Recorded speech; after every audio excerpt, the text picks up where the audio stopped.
హల్లెలూయా యేసు ప్రభున్ ఎల్లరు స్తుతించుడి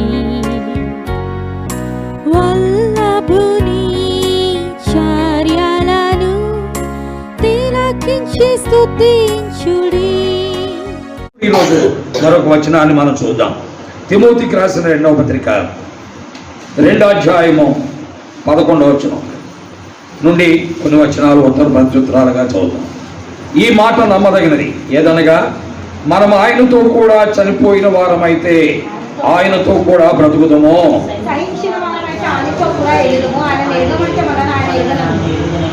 2వ తిమోతి 2వ అధ్యాయము 13వ వచనం, మనము నమ్మదగని వారమైనను ఆయన నమ్మదగిన వాడుగా ఉండును. ఆయన తన స్వభావమునకు విరోధముగా ఏదియో ఇలా మనము నమ్మదగని వారమైనను ఆయన నమ్మదగిన వాడిగా ఉంటాడు. ఆయన తన స్వభావానికి విరోధముగా ఏది కూడా చేయడు. ఆయన స్వభావం ఏంటి? ఈమె నాకు 10,000 ఇచ్చింది, 20,000 ఇచ్చింది, ₹1,00,000 జేబులో పెట్టింది, దాదాపు ₹1,00,000 ఇచ్చేసింది, కాబట్టి ఈమెను కనపరచాలని ఆయనకి ఏముండదు. తేడా వచ్చిందనుకో, ఆయన తన స్వభావానికి విరోధంగా ఏమీ కూడా చెయ్యడు. అందుకనే ఆదాముతో అన్నాడు, నువ్వు ఇక్కడ ఉంటాకు లేదు, ఇక అయిపోయింది ఈ time, you must vacate this place. ఈ స్థలాన్ని నువ్వు ఏం చేయాలి? ఖాళీ చేయాలి. నీవు ఉంటాకు లేదు, ఎందుకంటే నువ్వు నన్ను నమ్మలేదు, నా మీద ఆధారపడలేదు, వాణ్ణి నమ్మావు, సైతాన్ని. కాబట్టి you don't have right to stay here, you must vacate this place. ఈ స్థలాన్ని నువ్వు ఏం చేయాలి? ఖాళీ చేయాలి. ఇది దేవుడు తన స్వభావానికి విరోధంగా ఏమీ చేయడు. ఏంటి ఎంత కఠినాత్ముడు ఆ దేవుడు! ఇతను ఎంత కఠినాత్ముడైతే నేను ఆయన నమ్ముకోను అని మీరు అనొచ్చు. ఆయన ఎంత ప్రేమ గలవాడో అంత కఠినాత్ముడు కూడా. ఎంత దీర్ఘశాంతుడు అంతగా తీర్పు తీర్చేవాడు కూడా. ఎంత సహనము ఓర్మి గలవాడు, అవసరం వచ్చినప్పుడు లెక్క చేయనివాడు కూడా. దేవుని వాక్యం ఇది. అందుకే ప్రభువారు అన్నాడు, మనం ఎందుకు నమ్మదగిన వారం?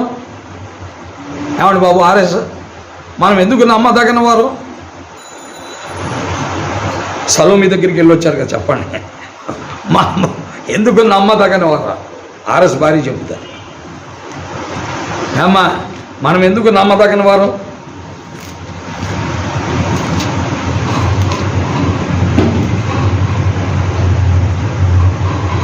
ఎందుకు మనం నమ్మదగిన వారు?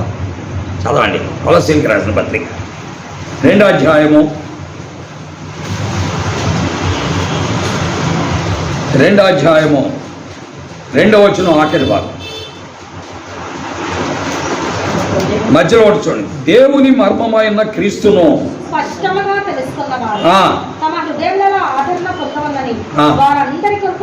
చూసారా? అంటే ఇంకా క్రీస్తును మనం స్పష్టంగా తెలుసుకోలేదు. దేవుని మర్మమైన క్రీస్తు మనకి ఇంకా అర్థం కాలేదు.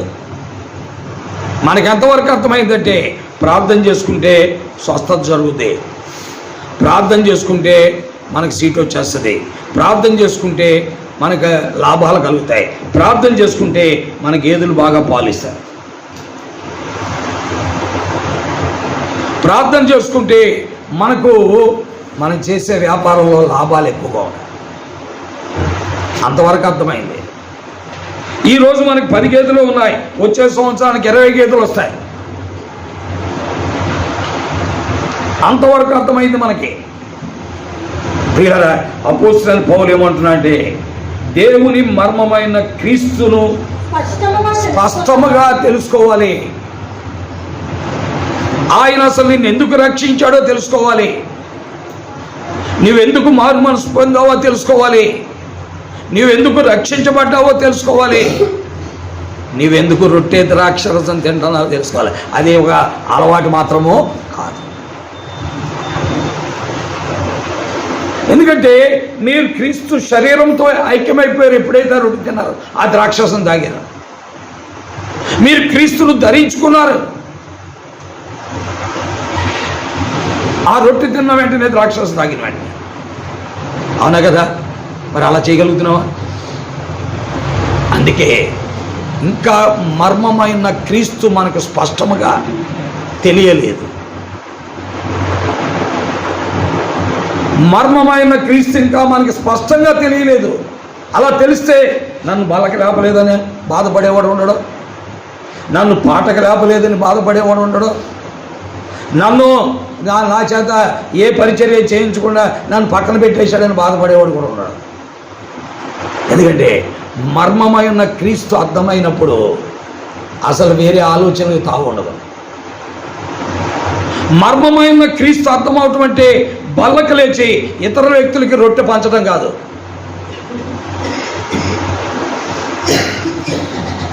మర్మమైన క్రీస్తుని తెలుసుకోవడం అంటే ఇతర వ్యక్తులకి రొట్టె అందించి ద్రాక్షరసం అందించడం కాదు. ప్రియులారా, అదేనంటారా? కాదు. అది అసలు ఏమీ తెలియకుండా నిన్నగాక మొన్న నుంచి బాప్తిసం తీసినోడు కూడా చేస్తాడు ఆ పని. ఇలా మర్మమైన క్రీస్తును తెలుసుకోనందువల్లే మనము నమ్మదగిన వారం అయిపోతున్నాం. మనం కాదు, ఏదైనా తోటలో ఉన్న ఆదామే తెలుసుకోలేకపోయాడు మర్మమైన క్రీస్తును. దేవుడు అతనికి అర్థం కాలేదు, దేవుని యొక్క ప్రేమ అర్థం కాలేదు, దేవుడి యొక్క నమ్మకత్వం అర్థం కాలేదు, దేవుడు ఎంత జ్ఞానవంతుడు అర్థం కాలేదు. ఎవరికి? ఆదాముకి. దేవుడు ఎంత ఉన్నతుడో కూడా అర్థం కాలేదు. ఆయన అసమానత్వము, ఆయన యొక్క ఘనత అతనికి అర్థం కాలేదు. పిల్లల మర్మమైన క్రీస్తును తెలుసుకోవాలి. అపోస్తలుడైన పౌలు 2 అధ్యాయాలు ఈ మాట చెప్పడానికి కారణం ఏంటంటే ఎవరైనా చెప్పండి. 2 అధ్యాయాలు ఈ మాట చెప్పడానికి కారణం ఏంటి? 1 అధ్యాయంలో క్రీస్తుని గురించి స్పష్టంగా చెప్పాడు. ఆయన అదృశ్య దేవుని స్వరూపి, ఆయన సర్వ సృష్టికి ఆది సంభూతుడు, ఆయన అన్నిటికంటే ముందుగా ఉన్నవాడు, ఆయన ఆది అయి ఉన్నాడు, ఆయనకి అన్నిటిలో ప్రాముఖ్యత కలగాలి. క్రీస్తు ఆయన సంఘమునకు ఏమైనాడు?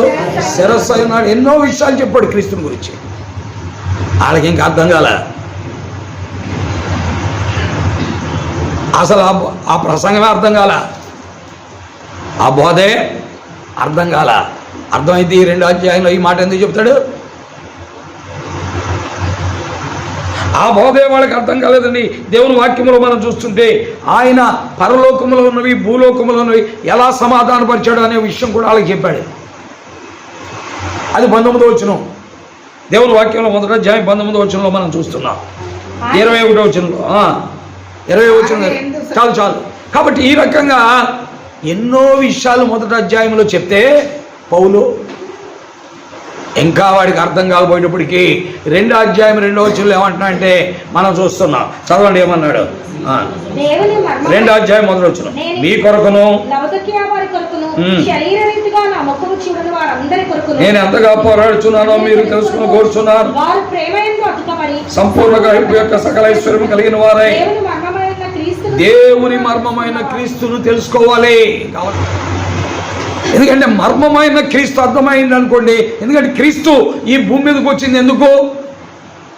క్రీస్తు ఈ భూమి మీదకి వచ్చి గలిలయ సముద్ర తీరానికి వెళ్ళాడు. గలిలయ సముద్ర తీరానికి వెళ్ళి పేతురు గారు, ఈ వల ఎంత ఖరీదు ఉంటుంది, ఈ పంటి ఎంత ఖరీదు ఉంటుంది, ఈ వల ఈ పంటి పెట్టుబడి పెడతాయి కదా, రోజుకి ఎన్ని చేపలు పడతాయి వల ఎత్తే? ఈ వ్యాపార తత్వాన్ని అడగలేదు.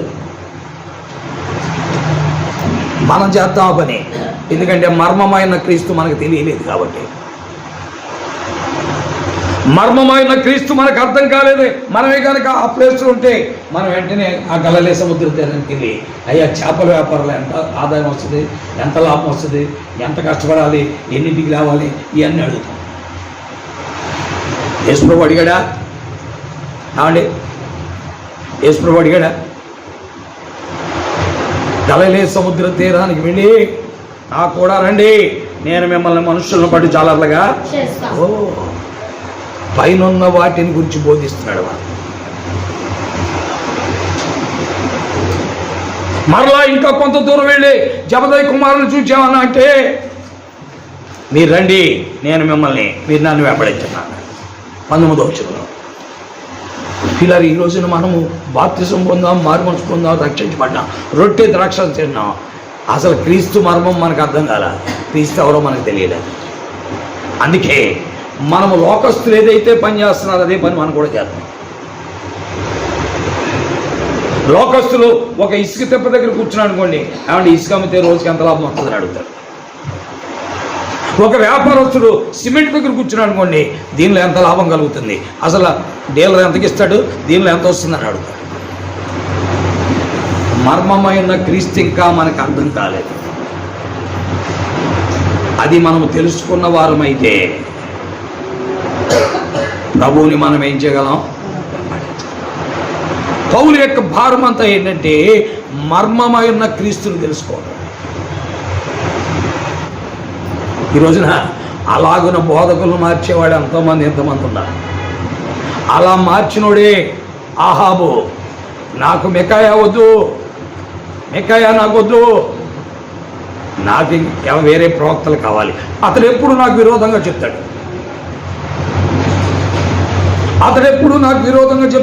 కాబట్టి ఆహాబు అన్నాడు అతడు వద్దు నాకు. ప్రియమైన దేవుని వాక్యం ఏంటున్న ప్రియులారా, ఈరోజు మనం అలాంటి వారం కాదా? అందుకే మనము నమ్మదగిన వారము. అందుకే మనం ఏమై ఉన్నాం? నమ్మదగిన వారం. మనల్ని లోకములో ప్రోత్సహించేవాడు, లోక సంబంధిగా చేసేవాడు, లోక సంబంధిగా మనం పురుకొల్పేవాడు, లోక సంబంధిగా మనల్ని ముందుకు సాగించేవాడు మనకు కావాలి. కానీ ఆత్మ సంబంధిగా ప్రభు కొరకు నిలబెట్టేవాడు మనకు అక్కర్లేదు. కాబట్టి ప్రియులారా, మనం ఎవరమో నమ్మదగని వారు. అందుకనే యవనస్తురాలా, నువ్వు మనుషులు నమ్ముకునే కంటే, రాజులు నమ్ముకునే కంటే, సేవకులు నమ్ముకునే కంటే ఎవరు నమ్మాలి? నువ్వు ప్రభువు నమ్మి నీ జీవిత విషయంలో ప్రభు ఏర్పాటు ఏంటో, ప్రభు చిత్తం ఏంటో, ప్రభు ఆలోచన ఏంటో, ప్రభు నిర్ణయం ఏంటో, ఆయన ఉద్దేశం ఏంటో ఎరగటానికి మోకాళ్ళ మీదకే లేని పక్షంలో కలవరపడతావు. ఎందుకంటే ఆయన విశ్వాసం ఉంచి వాడు కలవరపడడు. ఆయన నమ్మనోడే కలవరపడతాడు, ఆయన నమ్మనోడే నష్టపోతాడు. అందుకే పౌలు అంటున్నాడు, మర్మమైన క్రీస్తును మీరేం చేయాలండి? తెలుసుకోవాలి. ఈ రోజున ప్రభు బిడ్డలైనటువంటి మనము మర్మమైన క్రీస్తుని తెలుసుకుంటే కనుక లోకస్తుల దగ్గరికి వెళ్ళి సలహా అడుగుతామా? అని లోకస్తుల దగ్గరికి వెళ్ళి సలహా అడుగుతావా? అడగవు. ఎవరిని అడుగుతావు? మరి మోకాళ్ళ మీదకి వచ్చి ప్రభు దగ్గరికి వచ్చి, ప్రభువా ఇలా చేద్దాం అనుకున్నావు, నీవేమంటావు? నాతో ఒకసారి మాట్లాడు, నన్ను నడిపించు, నీ ఆలోచన చెప్పు, నా పైన మీ దృష్టి ఉంచండి, నాకు ఉపదేశం చేయండి అని ప్రభుని అడుగుతాం. అలా అడుగుతున్నాం మనం. ఏమంటున్నా అంటే, మీరు క్రీస్తుతో కూడా లేపబడిన వారైతే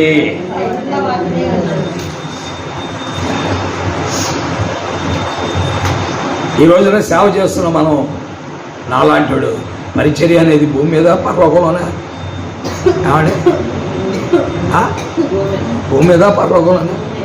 భూమి మీద ఉన్నవాళ్ళు చేయొద్దండి, భూమి మీద ఉన్నవాళ్ళు చేయొద్దండి త్వరగా. భూమి మీద అన్నవాళ్ళు చేయొద్దండి, భూమి మీద కాదన్నవాళ్ళు చేయొద్దండి, పెంచండి. భూమి మీద కాదన్నవాళ్ళు ఇలా మన పరిచర్య భూమి మీద కాదది. ఎక్కడది? మనం చేసే ప్రతి పనికి ఫలం అక్కడ క్రీస్తు న్యాయపీఠం దగ్గర. అర్థమైందా? ఈ భూమి మీద ఒక సేవ చేసి నువ్వు పేరు ప్రకారం తెచ్చుకొని గుంపులు చేర్చి రోజుకో కోటు మార్చి, రోజుకొక స్వెటర్ మార్చి, రోజుకో కోటు మార్చి, లేకపోతే లైటింగ్లో ఇలా తిప్పేటప్పటికి రకరకాల రంగులు వస్తే ఇది ఇక్కడ చేయటానికి కాదు పరిచర్య. నువ్వు చేసే పరిచర్య ప్రభు సింహాసనం దగ్గర కనబడాలి. ఆ రోజు అంటాడు, బలా నమ్మకమైన నీవి కొంచెములో ఏమయ్యా? You are so faithful even in small things. You are so faithful even in small things. చాలా సామాన్యమైన విషయములందు నువ్వు నమ్మకంగా ఉన్నావు. కాబట్టి పరిచర్య భూమి మీద, సలోమికి భూమి మీద అనుకున్నాం. మహాశైలు చాలామంది ఎత్తారు చేతులు ఈ భూమి మీదని. ఈ భూమి మీద కాదు, ఈ భూమి మీద మాత్రం నీ పరిచర్య కాదు. ఈ భూమి మీద నువ్వు కష్టపడిన దానికి ఫలితం ఎక్కడ? అక్కడ ఉంటుంది. ఎక్కడ నిన్ను ప్రజలు ద్వేషిస్తారు, హింసిస్తారు, నీ మీద అబద్ధంగా చెడ్డ మాటలు పలుకుతారు, నిన్ను నానా రకాలుగా చెప్తారు, కానీ నీకు ఫలితం వచ్చేది అక్కడ.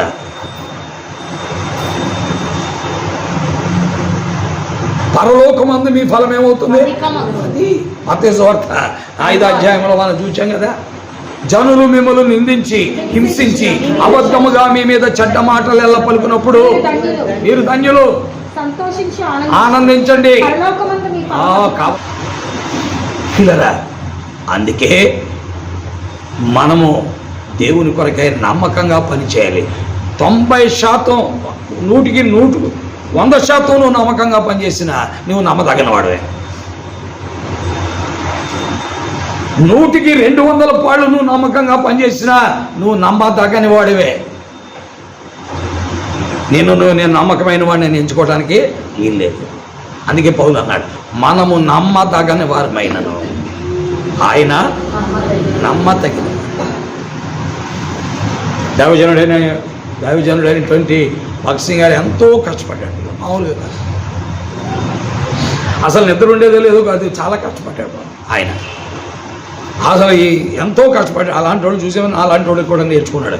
ఈరోజు కూడా నేను ఎన్నింటికి లేచింది తెలుసా? 3ంటికి, 3 గంటలకి లేచాను. ఈరోజు 3ంటికి లేచాను. 3ంటికి లేచి 4 దాకా, 4:30 దాకా లోపల ఉండి 4:30 బయటకు వచ్చి 4:30 నుంచి 6 దాకా వాకింగ్ చేశాను బేతనీలో. 6:30 బయలుదేరి వచ్చేసాం, స్నానం చేసుకుని మాకు మార్చుకుని వచ్చాం. పిల్లరా, పెద్దలు నేర్పించిన పాఠాలు ఇన్ని చేసినా మనము నమ్మదగిన వారమే. ఎవరి దృష్టిలో? దేవుని దృష్టిలో. ఇంకా చేయవలసినవి ఎన్నో ఉన్నాయి, ఇంకా చేయవలసినవి ఎన్నో ఉన్నాయి. అందుకనే వారు అన్నారు, మేము నిష్ప్రయోజకులమైన మీ దాసులం, చేయవలసినవే చెయ్యలేని వారు. చేయవలసినవే చేయలేని వారమని ఆ లోకాసువార్తలో వారు ఒప్పుకున్నట్టుగా మనం దేవుని వాక్యంలో చూడలేదా? దేవుని మర్మమైన క్రీస్తును గ్రహించడం చాలా కష్టం. దేవుని మర్మమైన క్రీస్తును తెలుసుకోవడం చాలా కష్టం. మనకు కొంతవరకే తెలుసు. ఎంతవరకు తెలుసు మనకి? ఎంతవరకు తెలుసండి? మన దేవుని వాక్యాలు కొంతమంది అడిగామన్నమాట, ఏ బాబు నీకు ఎంతవరకు తెలిసిందే కుష్ఠరోగి అని అన్నాం అనుకోండి. అయ్యా, నేను ఆయన పాదాలు పట్టుకున్నాను, నీకు ఇష్టమైతే శుద్ధుడు కమ్మని, శుద్ధుడు ఒప్పుకోమన్నాడు, శుద్ధుడిని అయిపోయాను, యాజకుడు కనపరుచుకోమన్నాడు, అంతే. అంతవరకే తెలిసిన. అర్థమైందా? అంతవరకే నాకు తెలుసు. నేను ఆయన చూడాలని మేడి చెట్టు ఎక్కాను, వెళ్తే ఆయన చూశాను, ఆయన త్వరగా దిగిన ఇంట్లో ఉండాలన్నాడు. ఆ తర్వాత ఇంట్లోకి వచ్చిన తర్వాత నా చేత తప్పులను ఒప్పించి నేడు ఇంటికి రక్షణ వచ్చింది అన్నాడు. అంతవరకే నాకు తెలుసు. అంతవరకే నాకు తెలుసు.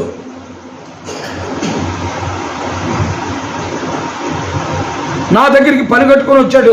నేను పుట్టుగుడ్డోని, నేను పుట్టుకతోటే గుడ్డోని. వచ్చి నా కన్నుల మీద ఉమ్ము వేశాడు. వేసి అక్కడికి వెళ్ళి సిలువ కొన్నిట్లో కడుక్కోమన్నాడు. కడుక్కున్న తర్వాత బాగుపడ్డాను. బాగుపడిన తర్వాత ఆయన మనుషులని చెప్పాను, ప్రవక్త అని చెప్పాను. ఆ తర్వాత చివరిన మళ్ళా నా దగ్గరికి వచ్చాడు. వచ్చామనంటే, నువ్వు దేవుని కుమారుని ఎరుగుదువా? ఆయన ఎవడో ఆయన ఎరగటానికి అని అన్నాను. అప్పుడు నీతో మాట్లాడుతున్న నేనే ఆయన అనేటప్పటికీ వెంటనే ఆయన ఎదుట నేను సాగిలపడ్డా. అంతవరకు తెలుసు. పౌలుని అడిగామనుకోండి, దేవుని మర్మమైన క్రీస్తు నీకు ఎంతవరకు తెలుసు అంటే, అప్పుడు అంటాడు, నేను క్రీస్తుతో కూడా ఇక జీవించేవాడను, క్రీస్తే నా యందు జీవిస్తున్నాడు. నేను ఇప్పుడు జీవించుచున్న జీవితం ఆయన యందు విశ్వాసమే. నాకు లోకము, లోకానికి నేనేమైపోయాను? దేవుని మర్మమైన క్రీస్తును అలాగూ ఎరగాలనే కొలసాయల గురించి ఎక్కువగా భారంతో పోరాడుతున్న వాడు ఎవరంటే అపోస్తులైన పౌలు. అందుకే ఆ దమస్కు మార్గంలో నేను ఆయన చూచిన తరువాత నేను మళ్ళా వెనక్కి వెళ్ళలేదు లోకంలోకి. లోక సంబంధమైన వాటి జోలికి వెళ్ళా, లోక సంబంధమైన వాటి పట్టుకోలేదు. ఆ దమస్కు మార్గంలో ఆయన చూసిన తర్వాత నేను ఆయన కొరకే ముందుకు సాగా. వెనుక ఉన్నవి మరచి ముందున్న వాటి కొరకాయి క్రీస్తు యేసునందు దేవుని ఉన్నతమైన పిలుపులో కలుగు బహుమానమును పొందవాలని గురి యొద్దకే పరిగెత్తాను. పిల్లలు, దేవుని మర్మమైన క్రీస్తుని ఎరిగిన వాడు ప్రభు కొరకు అలా పరిగెడతాడు. లేనోడు ఏం చేస్తాడు తెలుసా? ఆడు అంతటితో ఆగిపోతాడు. ఎందుకంటే కానుక పెట్టిలో డబ్బులు వేసే వరకు ఆగిపోతాడు. ఎందుకంటే ప్రభు చెప్పాడు ఏమన్నా అంటే, నువ్వు యాజకుని కనపరుచుకో, కానుక పెట్టిలో డబ్బులు ఏమన్నాడు. కాబట్టి వెళ్ళి యాజకుడు ఎత్తిమీద చేసి ప్రార్థన చేశాడు, కానుక పెట్టిలో డబ్బులు ఏమన్నాడు, వేసాడు.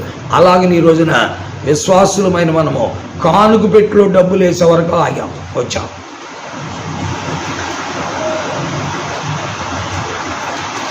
దేవుని మర్మమైన క్రీస్తు ఇంకా పరిపూర్ణంగా మనకు అర్థం కాలేదు. దాని కొరకే మనం ప్రార్థన చేసుకోవాలి. దాని కొరకే మనం ప్రార్థన చేసుకోవాలి. పిల్లలు, మనకి ఇంకా ఆయన సరిగ్గా తెలియలేదు.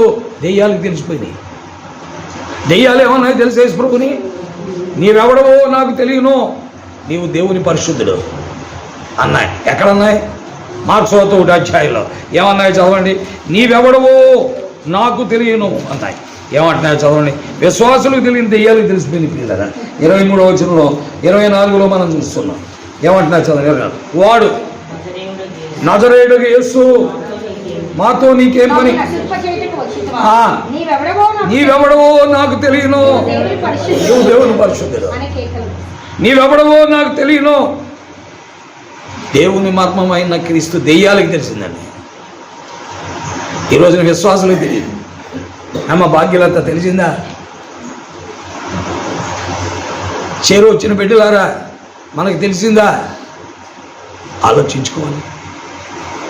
నిర్ణయాలు మనమే, బలవంతం లేదు, ముగిస్తున్నాం. కాబట్టి ఆయన్ని మనము తెలుసుకోవాలి. దేవుని మర్మమైన క్రీస్తును మనము తెలుసుకోవాలి. అందుకే లేఖనాల్లో మనం చూస్తున్నాం, దెయ్యాలు తెలుసు, అందుకే మమ్మల్ని నశింప చేయొద్దు. ప్రియమైన దేవుని బిడ్డలారా, మనం ఈ ప్రార్థనా కూడికలకు వచ్చింది ఎందుకో తెలుసా? ఆయన్ని మునుపు ఎరిగిన దానికంటే ఎక్కువ ఎరగటానికి. దేవుని మర్మమైన క్రీస్తు నీవు తెలుసుకోవాలి. నీవు తెలుసుకున్న దాన్ని బట్టి నీ జీవితం ఉంటుంది, నీ నడక ఉంటుంది, నీ పరుగు ఉంటుంది, నీ ఆసక్తి ఉంటుంది, నీవు ప్రభు కొరకై అడుగులు వేసే విధానం ఉంటుంది. నీవు ఆయన తెలుసుకున్న దాన్ని బట్టే నువ్వు ముందుకు సాగుతావు. కానీ నీకెంతవరకు తెలిస్తే అంతవరకే ఉంటావు. ఆ కుష్ఠరోగికి కానుక పెట్టిన డబ్బులు వేసేవరకు తెలుసు, ఆ చక్కకి నేడు ఇంటికి రక్షణ వచ్చిందని తెలుసుకోవడం వరకు తెలుసు. అర్థమైందా? అంతవరకే తెలుసు. ఆ గుడ్డోడికి ఎంతవరకు తెలిసింది? ఆయన దేవుని కుమారుడు అని కొంతవరకు తెలిసింది. దేవుని కుమారుడు అని తెలిసింది. గుడ్డోడికి ఎంతవరకు తెలిసిందండి? ఎదుట నీతో మాట్లాడుతున్న నేనే దేవుని కుమారుడు అంటే అప్పుడు సాగిలి పడ్డాడు. అంతవరకు తెలిసింది. అంతకుముందు మనుషులు అనుకున్నాడు, ప్రవక్త అనుకున్నాడు. ఇది 9వ అధ్యాయం యోహాను సువార్త 35-38 బీవీఆర్ గారు నవంకే చూస్తున్నాడు. చూడండి బాబు, ఆ వాక్యంలో మనకి రాయబడిన మాటలు మాకు రావడం. యోహాను సువార్త 9వ అధ్యాయం 35-38 వచ్చినాలు మనం చూస్తున్నాం. ఏమని రాయబడి ఉందండి ఇక్కడ?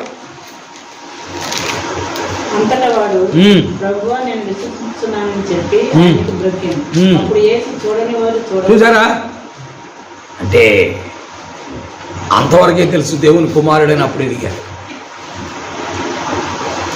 ప్రియమైన దేవుని బిడ్డలారా, భర్తిమై అనేటువంటి గుడ్డోడిని అడిగామనుకోండి, నీకెంతవరకు తెలుసుకోవాలి? ఆయన చెప్తాడు, నేను చూపు పొందడంతో ఆయన స్తుతిస్తూ ఆయన వెంబడించాను. అదే లోకాసువార్త 18 అధ్యాయం ఆఖరి వచ్చింది. వాడు చూపు పొంది దేవుణ్ణి మహిమపరచుచు. అంత ఎత్తుందా నీకు? నువ్వు కూడా చూపు పొందావు కదా, నీ మనోనేత్రాలు వెలిగించబడ్డాయి కదా, నీ గుడ్డితనం తొలగించబడింది కదా, క్రీస్తును అంగీకరించావు కదా, నీవు ఆయన్ని వెంబడిస్తున్నావా?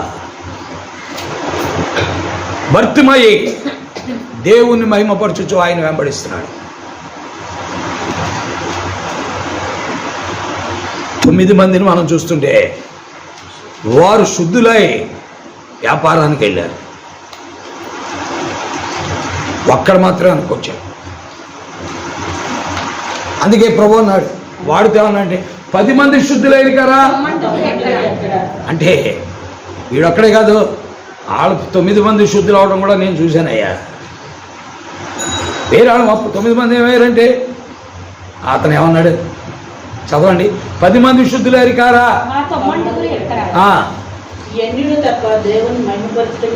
వాడు సమాధానం చెప్పలేకపోయాడు, ఎందుకంటే వాళ్ళు ఏమయ్యారో మాకు తెలియదు.